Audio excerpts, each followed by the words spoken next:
Hey, hi everybody. It's good to be again sharing some stuff with you today. I speak to you from Dallas, Texas. Lake Point Church is where we are at. Helene and I have been very privileged to be invited to the annual mission conference here.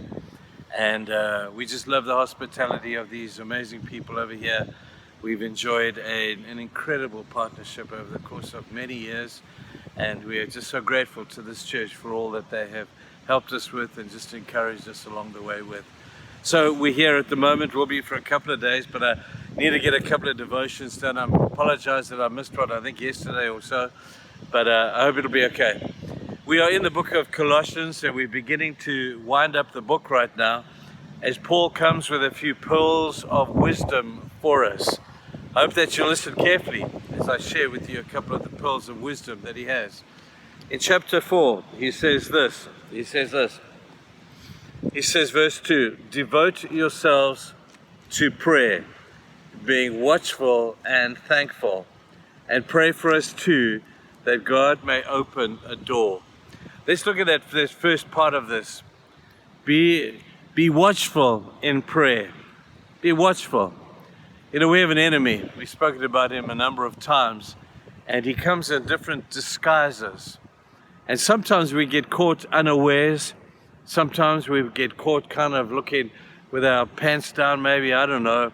But we're in a vulnerable state, and we, at the end of this time, we look back and say, man, what happened? How did I get caught so easily? Well, he says to us, it's very easy. Be watchful in prayer. We're going to be devoted to prayer, first of all. Prayer is the lifeblood, is the breath we breathe when we are Christians. If we're not praying, we're going to suffocate very quickly. So we're going to protect this breath of prayer, be devoted to it. Now, we all know that the enemy will come in various shapes and forms, and we have spoken about that a few times.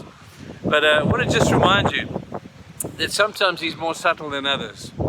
Sometimes he's not subtle at all, and he'll come like a roaring lion at you with a very obvious temptation.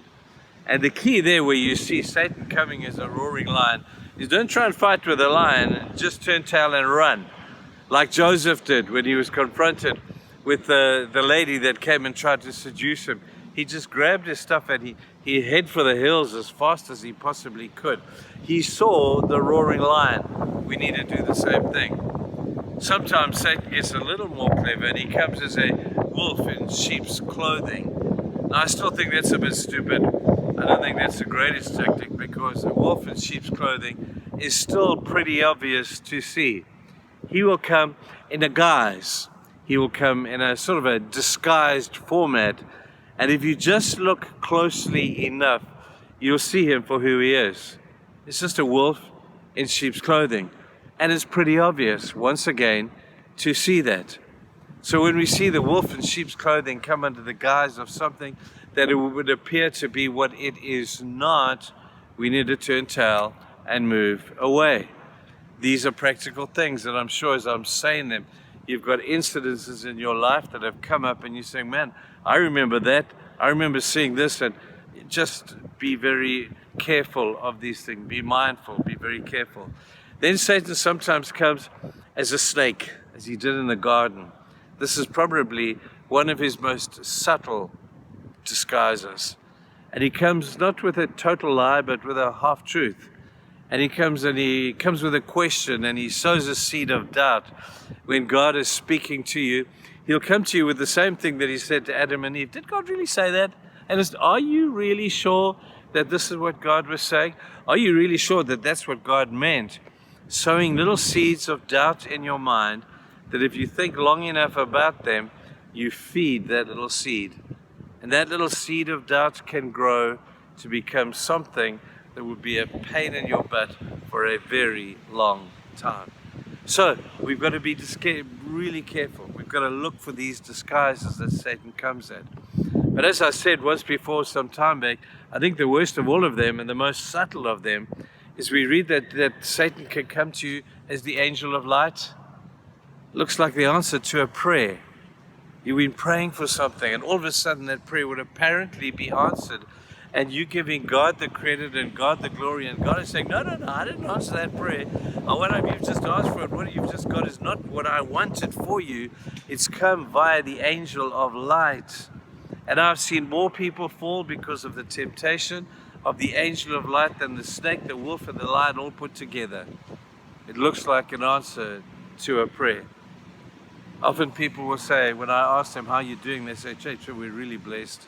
God has been so good to us. And I'm thinking, well, that is really cool. If that is true, if God is doing that, then that's wonderful. But Satan can sometimes bless you in a similar way to the way that you want God to bless you. And only time will tell whether it's a blessing from God or a curse from Satan. Now you're going to work these things out. This is tough to think about. And every time something happens, something good, something bad, something indifferent happens in your life, ask yourself, where does this really come from? Is this of God? If this is a roaring lion, let me run. If it's a wolf, let me find out and run from that too. If it's a snake, let me just recognize that it's a half-truth and do away with that. Could it be an angel of light? I hope you know the difference, and I hope you don't fall for it. Have a good day. Bye.